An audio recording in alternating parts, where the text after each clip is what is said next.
ver si logro, porque este es un tema muy complicado, a ver si logro un equilibrio entre, digamos, didáctica y precisión con profundidad.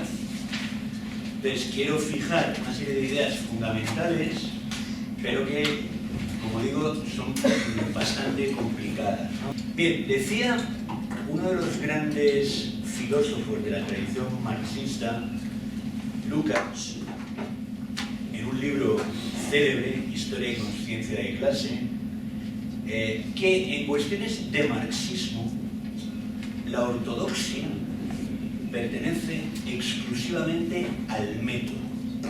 Entonces, ¿cuáles son las cosas que yo voy a defender a partir de esta afirmación? Voy a defender que la dialéctica es si queréis, un método de aproximación al conocimiento de la realidad que tiene elementos interesantes, pero voy a tratarla desde una perspectiva crítica, ¿de acuerdo? Voy a intentar argumentar lo siguiente. Hay dos formas de aproximarse a la realidad desde el punto de vista cognitivo, epistémico.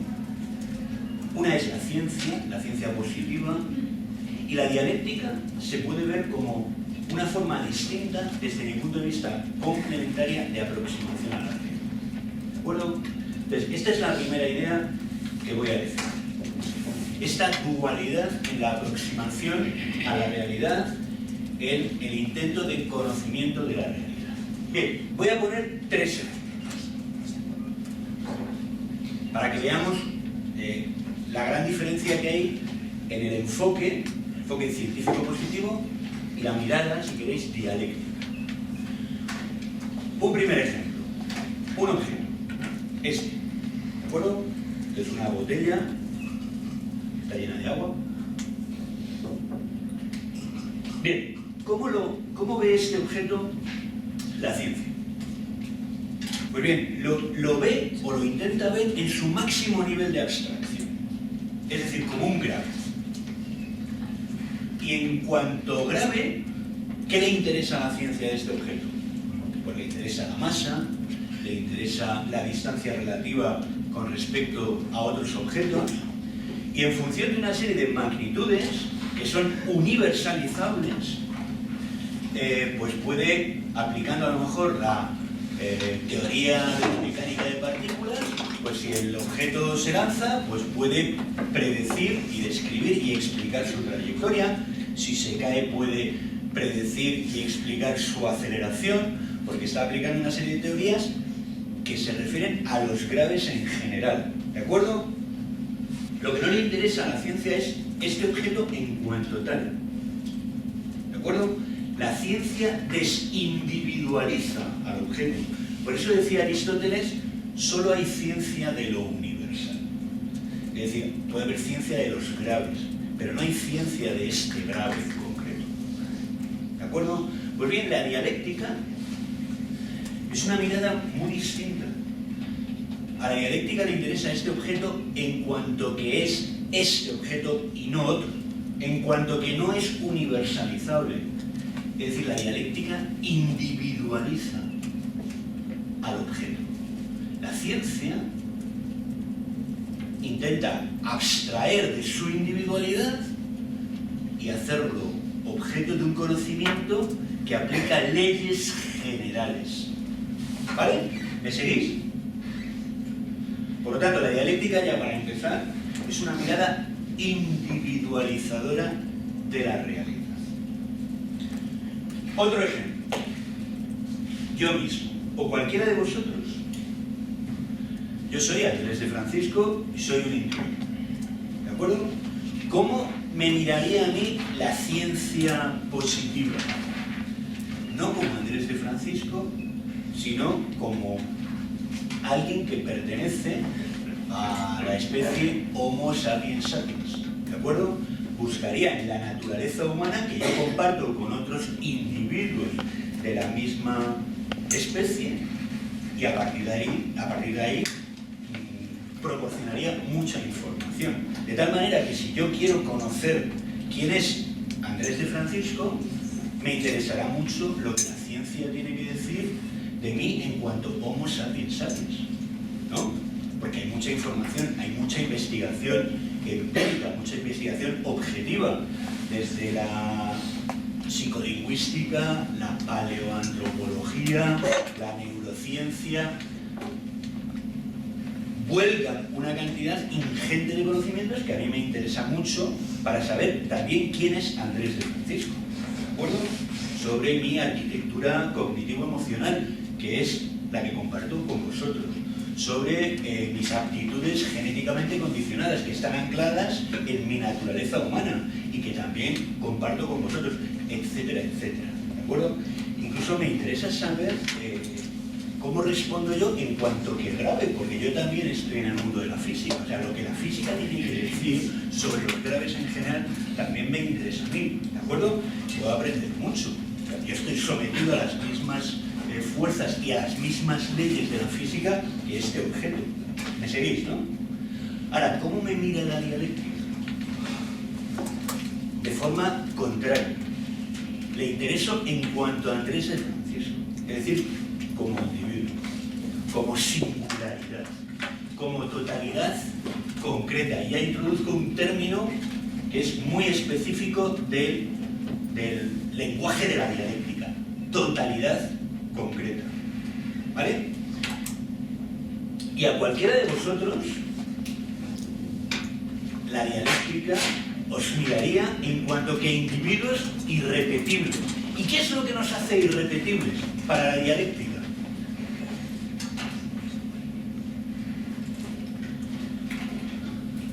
Nuestra historia.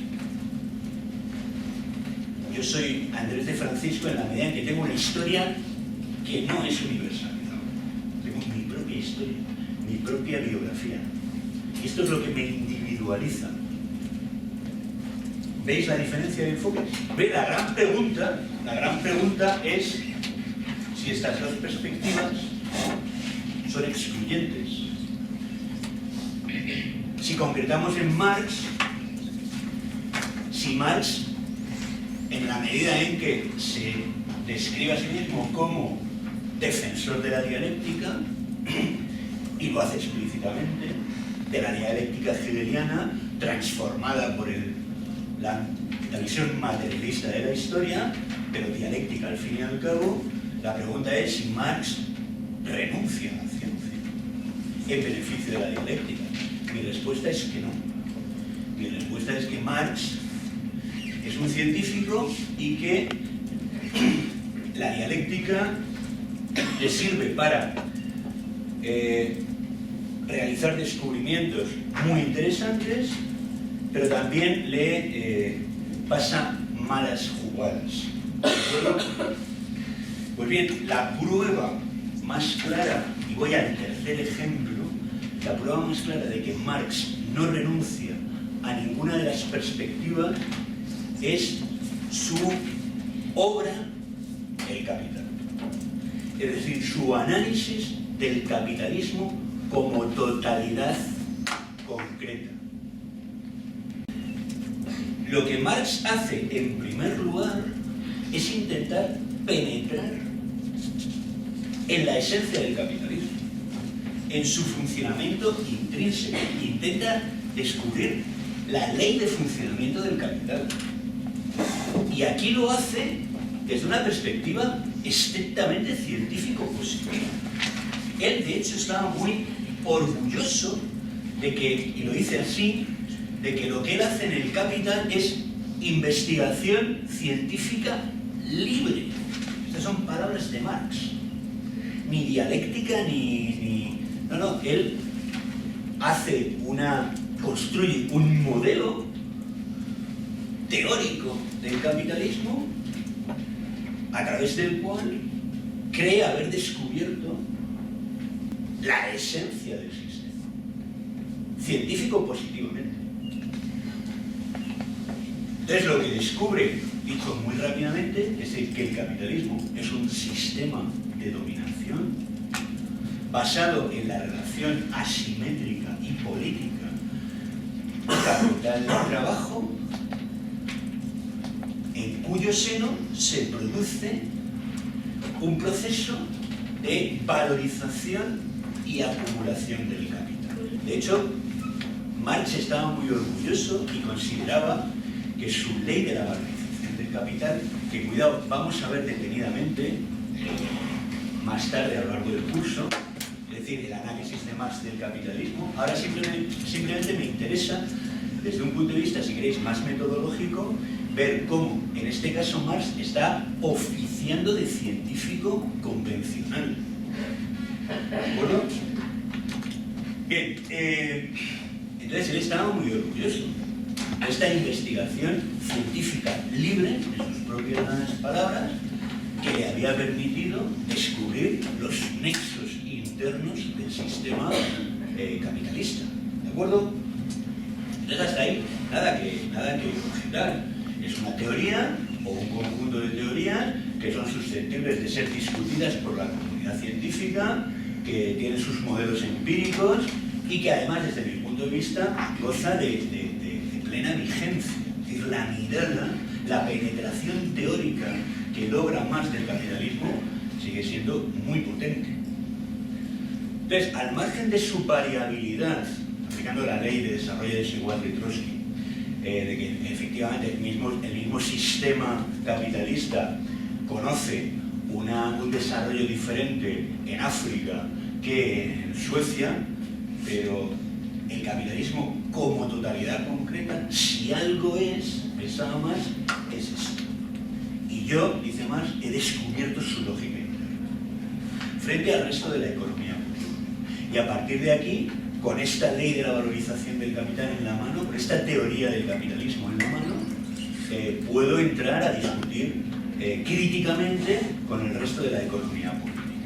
¿Vale? Pues bien, Marx no solo es esto. Además, como discípulo de Hegel, como alguien que se toma en serio la mirada dialéctica, ve el capitalismo además de otra manera. La dialéctica añade a esa visión científica más convencional del capitalismo, añade cosas. ¿Vale? ¿Qué es lo que añade positivamente la dialéctica en el análisis que hace Marx del capitalismo? Una, muy importante, su historicidad. Es decir, en cuanto que dialéctico, Marx no se conforma con haber descubierto la ley, él dice, natural de funcionamiento del capitalismo. Además, en cuanto que dialéctico, quiere analizar esta totalidad concreta que es el capitalismo desde el punto de vista de su historia. Y por eso se embarca en una investigación genética. ¿De acuerdo? Esta es la primera gran aportación de la que Marx se beneficia de la dialéctica en su análisis del capital. Porque claro, el capitalismo funciona de una manera, yo lo he descubierto, y realmente el Capital es un libro genial, de ciencia y de investigación libre, ¿de acuerdo? Pero llega al capítulo 24 del primer libro del Capital, y ahí es donde Marx oficia de dialéctico y dice, bueno, sí, esto existe, esto funciona así, pero ¿cuál es su historia? Andrés de Francisco existe, este objeto existe, muy bien, tiene estas características, pero ¿cuál es su historia? ¿Entendéis? Y en esa historia va a descubrir una parte fundamental del propio capitalismo. Vale la redundancia, su historicidad y en cierto modo su carácter contingente. Ha devenido, está en la historia, puede ser superado. ¿De acuerdo?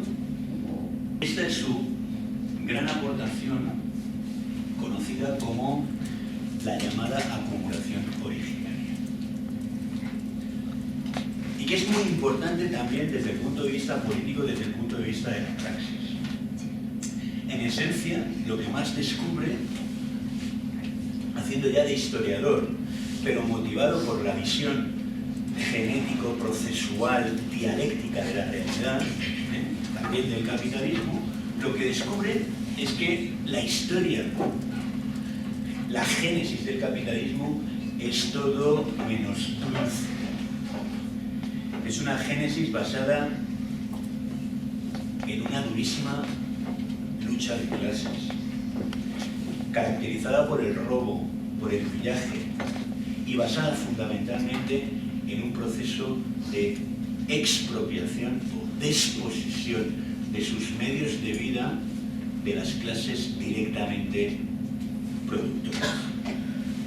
Y es ese proceso de dura lucha de clases, nada dulce, cómo se está construyendo la nueva clase que da, que define, desde el punto de vista de la estructura de las clases, al capitalismo, que es la clase obrera. Esta es la primera gran aportación de la dialéctica en el análisis que hace Marx del capitalismo. Reviso, hago un pequeño esquema. Bien, tenemos que método, ¿vale? Científico positivo, dialéctica. Si queréis el capital como totalidad concreta,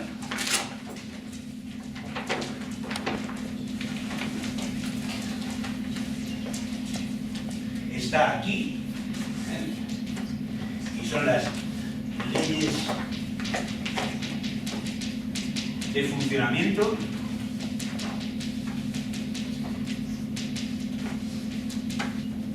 del capital como totalidad concreta, si queréis, ley de la valorización,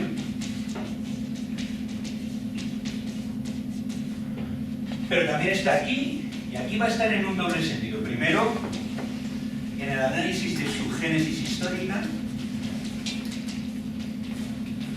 ¿de acuerdo? Y aquí está la ley de la acumulación, o mejor dicho, la teoría, acumulación originaria,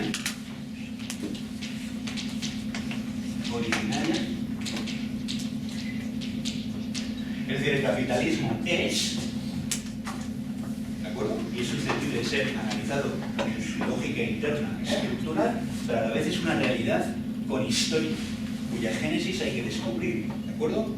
Por lo tanto, esta es la primera aportación de la mirada dialéctica al análisis de esta totalidad concreta que es el capital, ¿vale? Bien. Ahora, antes de analizar la segunda aportación de la dialéctica y de ver también la mala pasada que le juega a Marx, que también voy a hablar de esto, hay que decir una cosa importante. Este objeto tiene su historia, os la podría contar, pero no os interesa, ¿de acuerdo?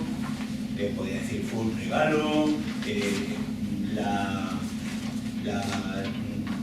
grabé con mi nombre, me acompañó en tales momentos, no interesa, pero tiene su historia, ¿no?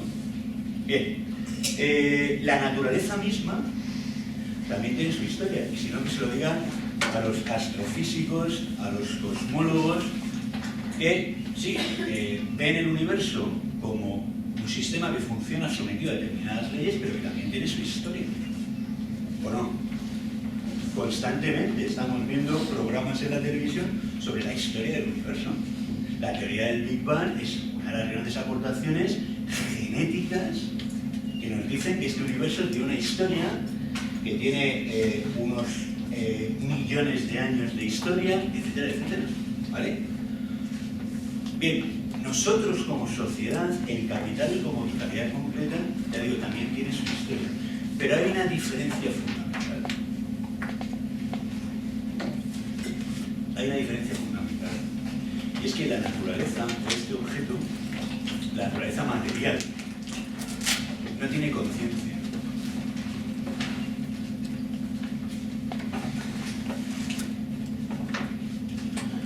mientras que el capital es una formación social, como la democracia, como cualquier otra gran realidad social,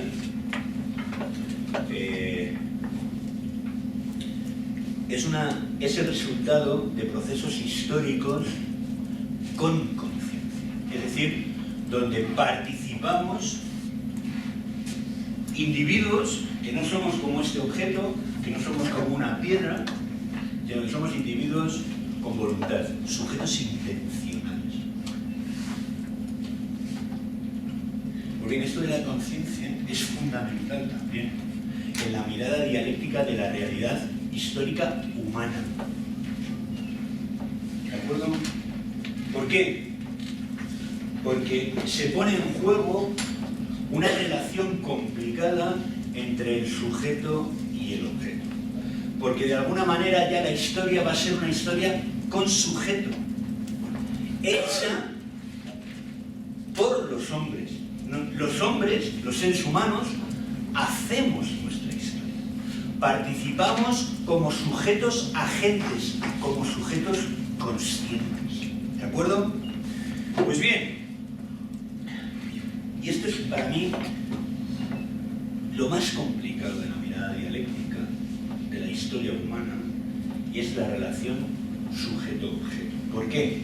Porque la dialéctica va a ver la propia realidad y el propio conocimiento subjetivo de esa realidad como algo imbricado, que evoluciona en una relación sujeto-objeto cambiante, por la cual la realidad se transforma y autotransforma en la medida que de alguna forma toma conciencia de sí misma a través del conocimiento.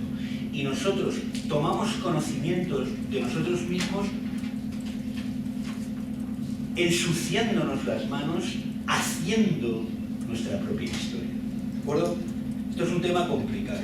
Pero, por ejemplo, el capital, como obra, entra en ese juego sujeto-objeto de una manera que puede ser bastante aclaradora de la dificultad, que puede disolver en gran medida la dificultad que hay a la hora de ver la relación sujeto-objeto como una relación dialéctica, de mutua autotransformación y autocreación. ¿De acuerdo? Siguiendo la idea de que la historia la hacemos los hombres, que es una historia con sujeto. ¿En qué sentido digo que el capital como obra puede ayudarnos a entender esta complicada relación sujeto-objeto? En la medida en que, para Marx, el capital no es una mera obra científica, que él escribe, digamos, por afán de conocimiento, que también, por supuesto, él estaba muy orgulloso, y no es para menos, de su aportación científica, ¿vale? Pero no es solo eso. También es una herramienta, piensa él, de transformación de la realidad. También es un instrumento al servicio de la nueva clase a la que su propia teoría asigna funciones emancipatorias, es decir, la propia clase obrera. Es el gran instrumento que tiene la clase obrera moderna de conocerse a sí misma. Y a partir de ahí, transformar la realidad. Este es el proceso dialéctico de autocreación y autotransformación de la propia realidad, pero una realidad que está sometida constantemente a la transformación de sujetos conscientes, activos. ¿Me seguís? De hecho, Marx, la academia, en la que nunca llegó a entrar, le daba un poco igual.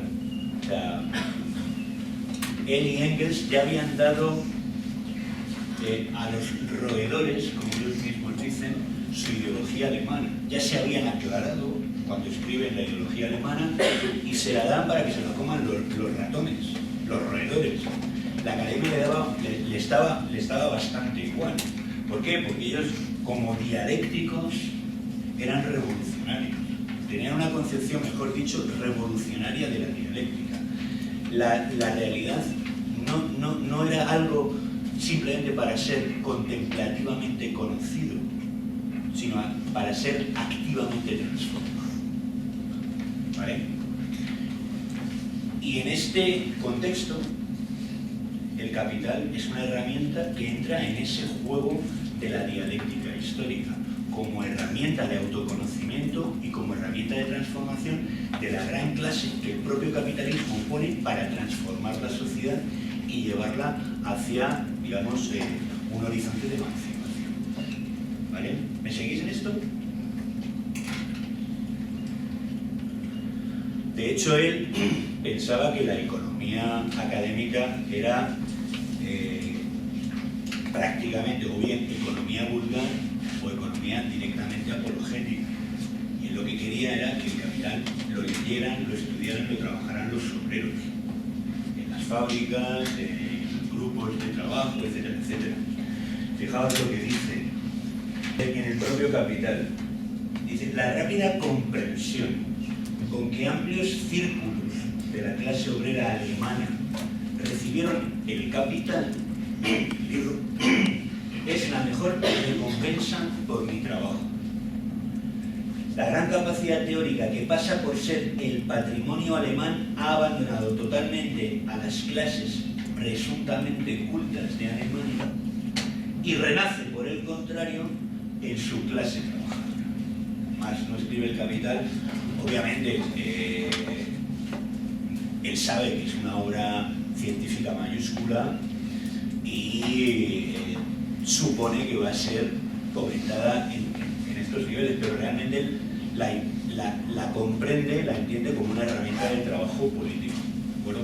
Que va a servir esta visión dialéctica del proceso histórico como herramienta de autoconocimiento de la clase obrera, ¿de acuerdo? Y en cierto modo tiene razón, o sea, el Capital, a través de múltiples mediaciones, derivaciones, fue, digamos, una obra fundamental en este sentido. Es decir, la clase obrera más comprometida aprendió muchas cosas de la gran aportación del Capital para entenderse a sí misma, para entenderse como clase dominada, como clase explotada. También le abrió un horizonte de posibilidades políticas, un lenguaje, etcétera, etcétera. Y de hecho, yo creo que sin el Capital, el marxismo no habría sido, digamos, la corriente que fue. Y seguramente sin el marxismo, la historia del movimiento obrero habría sido muy distinta. O sea que de alguna manera, la realidad en este caso le da la razón a Marx en su concepción dialéctica de la propia realidad. Su obra es inmediatamente incorporada al propio proceso histórico de autotransformación. ¿Vale? Pero fijaos que lenguaje, fijaos qué perspectiva tan distinta de la ciencia positiva. El capitalismo es esto, este es mi modelo teórico, este es mi tipo ideal, por decirlo con Max Weber, y el capitalismo, si es algo, responde a esta lógica. ¿Vale? Pero luego hay otras muchas cosas, desde su génesis histórica a su implicación en un proceso dialéctico donde el sujeto y el objeto se autoconstruyen mutuamente y a través del cual la realidad social se está transformando. ¿Vale? Bien, la otra gran aportación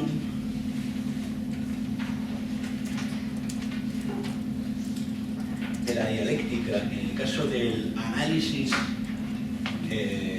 marxista del capitalismo, del capital, es la que le permite ir más allá de las apariencias y no solo captar la esencia del capitalismo, sino algo también muy importante desde el punto de vista del conocimiento de la realidad y desde el punto de vista de la acción política sobre esa realidad. ¿De acuerdo? La distinción entre apariencia, entre esencia y apariencia. ¿De acuerdo? ¿Qué es lo que va a descubrir Marx en el caso del capital? Que las contradicciones del sistema, y ahora introduzco, tal vez debería haber introducido antes este concepto, pero el concepto contradicción es un concepto fundamental, tanto como el de génesis o proceso, en la mirada dialéctica de la realidad. la dialéctica, por eso es tan importante la negación y la negación de la negación. La realidad es contradictoria y la del capitalismo es una realidad contradictoria de forma sobresaliente, de forma mayúscula. Pues bien, ¿qué es lo que descubre Marx? Gracias a esta mirada dialéctica, en segundo lugar, ya habíamos hablado de la génesis del capitalismo. La segunda gran aportación tiene que ver con esta distinción entre esencia y apariencia. ¿Y qué es lo que descubre? Que la esencia, por contradictoria del capital, se oculta a sí misma, en una serie de falsas apariencias. Y que esto no es casual, sino que es algo necesario, que va a seguir haciéndolo dada su propia esencia. ¿De acuerdo? Esto a mí me resulta verdaderamente interesante. Tradiciones que están en el núcleo del capitalismo afloran a conciencia, pero de forma invertida, falsificada, mixtificada. Interesante. Es decir, los sujetos tenemos dificultades para entender nuestra propia realidad dentro del sistema capitalista, porque el sistema fabrica sus propias falsas apariencias. Y por lo tanto genera falsa conciencia. Maravilloso descubrimiento de Marx. Hay dos grandes cosas que el capitalismo oculta bajo ese velo de falsas apariencias fabricadas por él mismo. ¿Vale? ¿Me estáis siguiendo? Me voy acercando al final. ¿Me estáis siguiendo? ¿Qué? ¿Cuáles son estas dos cosas? ¿Vamos a irlas? Una hora. ¿Paramos un minuto? ¿Un minuto? ¿Tenemos algo? ¿Sí? Bien, pues vamos a seguir después de la pequeña pausa. La segunda gran aportación de la dialéctica en el análisis del capital decía que era, si queréis, la explotación de la dualidad entre esencia y apariencia. Y entonces, ¿cuáles son los dos grandes ocultamientos? El primero es la propia relación capital-trabajo, que está en el núcleo duro del capitalismo. Entonces, ¿cómo la oculta? Transformándola en una falsa realidad, en una falsa apariencia, caracterizada según esta mixtificación en algo natural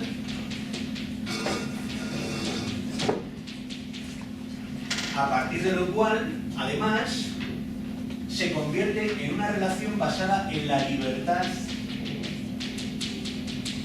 del trabajo.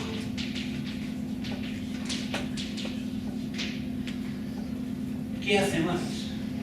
Eliminar esta mixtificación mediante un análisis genético al que me he referido antes de la propia realidad histórica de la relación capital-trabajo. No es algo natural, aunque lo parece. Claro, si de alguna manera, para que entendamos la idea de la naturalización de una relación social, es decir, su deshistorización. Si vosotros vais por la calle y alguien os pregunta, oye, ¿cómo te vas a ganar la vida? O vosotros preguntáis, oye, ¿cómo te ganas la vida? ¿Cuál es la respuesta natural, entre comillas? ¿Cómo te llamabas? Jorge, ¿tú cómo crees que te vas a ganar la vida? ¿No sabes? Trabajando. Trabajo. ¿Pero trabajando cómo? Vamos a ver, te ayudo. ¿Te ves pasando algún proceso de selección de personal, mandando algún currículum? Sí, ¿no? Y luego si alguien te contrata, ¿en qué va a estar basada esa relación? ¿Tú qué vas a hacer? Trabajar. ¿Y qué vas a recibir? Un salario. ¿Eh? ¿Veis? Esto es la relación capital-trabajo. Y es algo que parece natural. Lo damos por supuesto. Parece que pertenece de forma intrínseca a la realidad social en la que vivimos. Casi tenderíamos a pensar que siempre ha sido así, que tiene que ser así siempre, que necesariamente es. Pues no. Más dices, no, esto es una cosa históricamente decantada. Podría no existir.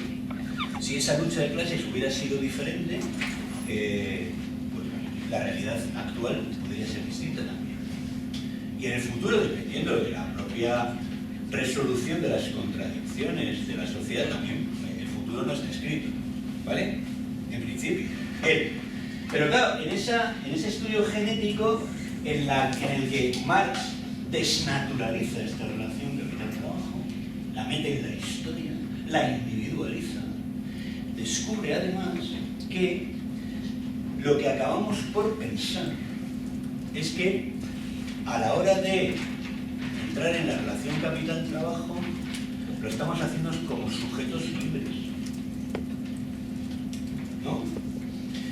Y entramos en una relación contractual entre sujetos formalmente libres que intercambian una serie de cosas. Uno aporta un salario y el otro intercambia fuerza de trabajo, capacidad de trabajar. ¿De acuerdo? ¿No? Y que nadie nos obliga. Por lo tanto, somos libres. ¡Ah, qué maravilla! O sea, el capital, joder, es un sistema que respeta la libertad individual. Pues en este estudio genético que hace Marx del capitalismo, además descubre que, no, solo somos aparentemente libres. ¿Por qué? Porque por debajo de esa supuesta libertad formal del trabajo, lo que hay es una coerción estructural. Él decía una coerción sorda. ¿De acuerdo? Es decir, el propio sistema nos fuerza a buscar esa relación contractual, haciéndonos creer que somos libres, que vamos motu propio, cuando en realidad, dentro de este sistema, si no encontramos algo que alquile nuestra fuerza de trabajo a cambio de un salario, lo vamos a tener muy crudo para sobrevivir como individuos. Por tanto, hay una coerción estructural sorda que actúa por detrás de la conciencia de los individuos, a los que hace creer que son libres cuando en realidad están sometidos a un sistema de fuerzas que los domina. ¿Entendéis? Y esto es posible porque histórico-genéticamente ha habido un proceso por el cual a una parte de la población se la desposeyó históricamente de sus medios de vida. Y una vez que no tienes medios de vida, no tienes más remedio que buscar a alguien que emplee lo único que ya posees, que es la fuerza de trabajo. ¿Entendéis? Pues imaginaos qué conquista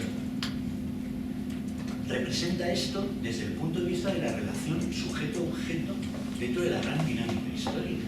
Tomar conciencia de que, joder, estoy siendo explotado porque entro en una relación basada en la dominación de clase, porque pertenezco a una clase que ha sido históricamente generada, donde ha habido vencedores y vencidos.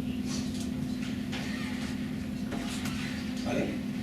A la vez, a partir de aquí, se abre todo un horizonte de posibilidades que pasan por la toma de conciencia de la ubicación de esta clase dentro de la relación capital.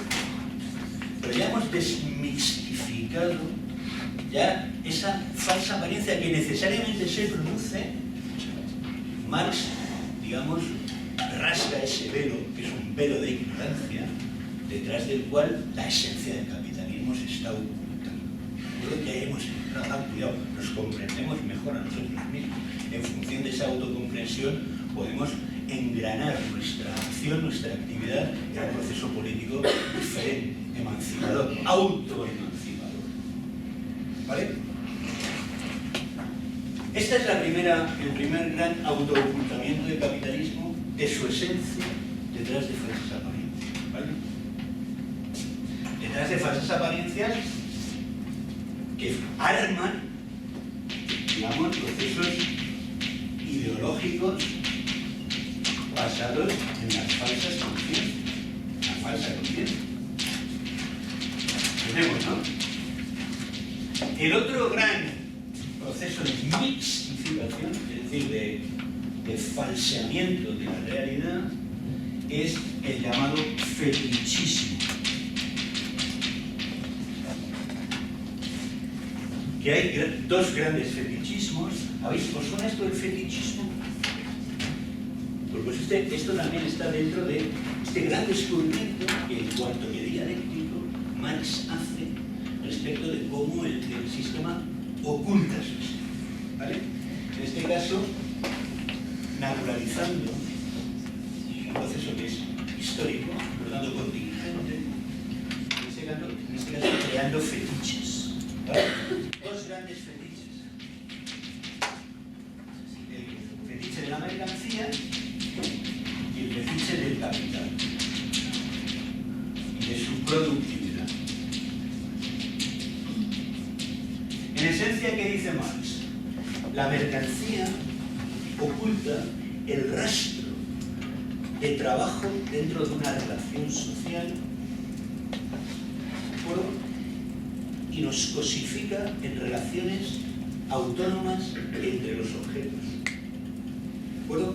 Es como si las mercancías obtuvieran su valor por arte de magia, o que fuera intrínseco a la mercancía, cuando en realidad la mercancía solo tiene valor en la medida en que hay en ella trabajo socialmente objetivado y trabajo dado, explotado, dominado dentro de una relación social. ¿De acuerdo? Al entregarle ese sentido a la mercancía, nosotros no solamente nos cosificamos en la mercancía, en este fetiche, sino que dejamos de conocernos a nosotros mismos en el propio proceso de producción social de nuestra existencia, cuando somos los aportadores de valor. Más dice, en otras formas más primitivas de producción de la existencia, ese rastro productivo no se pierde, pero el capital, como ha elevado a forma universal la mercancía, el valor de cambio, produce esta fetichización. ¿De acuerdo? La otra fetichización es, o el otro gran fetiche es el propio capital, como al que se le asigna una productividad intrínseca, cuando en realidad la productividad del capital depende de la productividad del trabajo.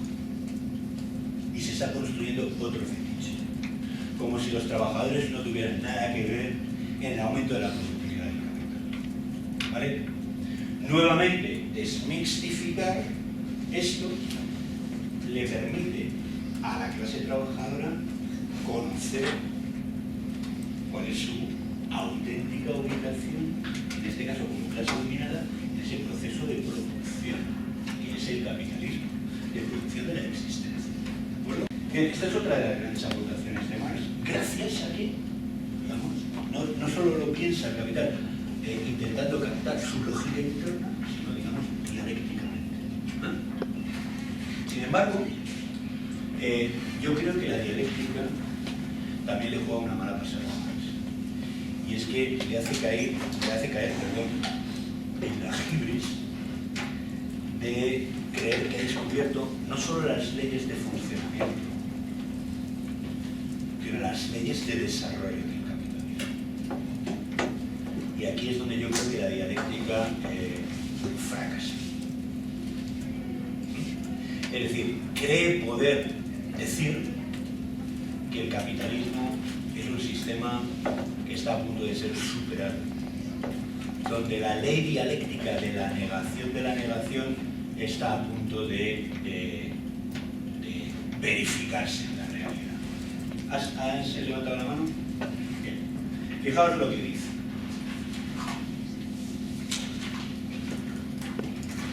Y esto me parece que es una de las deficiencias de la dialéctica.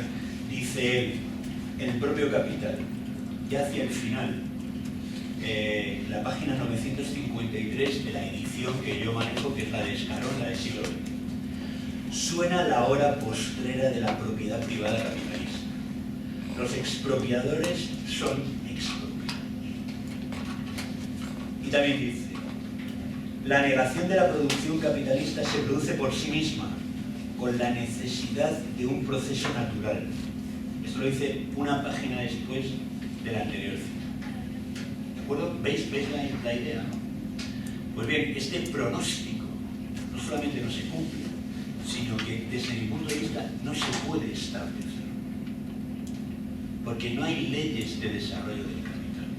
Porque no podemos saber, por más sutil que sea nuestro análisis dialéctico de las mediaciones de la propia estructura del capital, de ahí no se deriva al alambique dialéctico ningún pronóstico fiable en cuanto a ley de desarrollo del capital. En otras palabras, no sabemos, nadie sabe, nadie puede saber qué va a ocurrir con el capitalismo, qué capitalismo vamos a tener dentro de 100 años, si el capitalismo se va a destruir o nos va a destruir, realmente no lo podemos saber.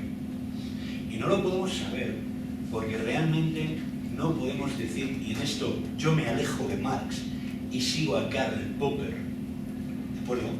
Popper, concretamente como autor de un librito maravilloso desde el punto de vista que es Miseria del historicismo, un libro breve, Alianza Editorial, que me parece fundamental, y en él, de una manera muy clara y convincente desde mi punto de vista, Popper dice: la historia es un proceso único y no podemos sacar del conocimiento de la realidad histórica leyes de desarrollo o leyes de sucesión.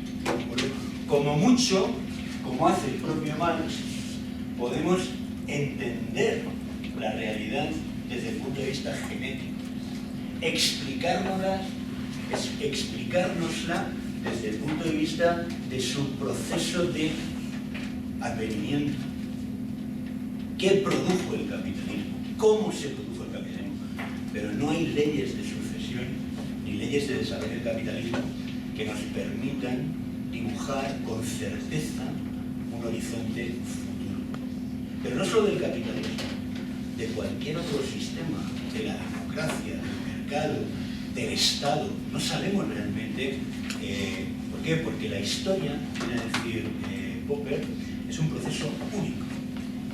Y para poder establecer leyes de desarrollo necesitaríamos muchas instancias concretas, es decir, necesitaríamos en el caso del capitalismo muchos capitalismos para, dentro de un análisis comparativo, poder establecer leyes de desarrollo del capitalismo, ¿de acuerdo? Que fueran, si queréis, corroborables o falsables por esas múltiples instancias del capitalismo, pero no, el capitalismo es una totalidad concreta. Solo tenemos este capitalismo, por lo tanto no podemos derivar, por muy dialécticos que sean, leyes de desarrollo. Y de hecho, prácticamente ninguno de los pronósticos de Marx se han cumplido. No solamente el capitalismo no se ha hundido, sino que, en fin, el socialismo, la revolución socialista se produjo donde menos se esperaba, en el eslabón débil del sistema, allí donde el sistema se había desarrollado más, es decir, en Centro Europa no se produjo el socialismo, y finalmente hasta la socialdemocracia, antaño marxista, dejó de ser marxista. Realmente lo que sí tenemos es el capitalismo, y el capitalismo, desde mi punto de vista, sigue funcionando según Marx lo entendió, sigue siendo un sistema de dominación clase. Sigue habiendo dominación y sigue habiendo explotación del trabajo. ¿De acuerdo? Por tanto, la aportación de Marx sigue siendo fundamental, tanto desde el punto de vista dialéctico, histórico, como desde el punto de vista del análisis de la relación dialéctica entre esencia y apariencia, y por supuesto como investigación científica libre, que es propiamente lo que el capital es. Un trabajo de economía de primer rango. ¿Vale? Claro, ya termino con Popper. Popper decía, bueno, leyes de sucesión, leyes de desarrollo no podemos establecer, pero sí podemos describir y definir tendencias. Pero las tendencias, a diferencia de las leyes, son reversibles. Las leyes, tienes una ley es una ley. ¿De acuerdo? Finalmente, y con eso termino, a partir del análisis del fetichismo, de la mercancía y del capital, dice Marx. Reflejo, antes de ver, voy a el reflejo religioso del mundo, porque esto es un poco para más como un reflejo religioso, es decir, donde aquí se crean fetiches, bueno, pues en la religión se crean seres trascendentes, ¿de acuerdo? El reflejo religioso del mundo real únicamente podrá desvanecerse cuando las circunstancias de la vida práctica, cotidiana, representen para los hombres, día a día, relaciones diáfanamente racionales. Quiere transparencia, quiere que no haya velos que nos ocultan a nosotros mismos y que nos separan de la auténtica realidad. Relaciones diáfanamente racionales, entre ellos, entre nosotros y con la naturaleza. Fijaos que actúa. Cuando ahora la relación con la naturaleza es cualquier cosa menos diáfana, transparente, o en cualquier caso equilibrada, buena. Él quiere una relación entre nosotros diáfanamente racional, pero también con la naturaleza.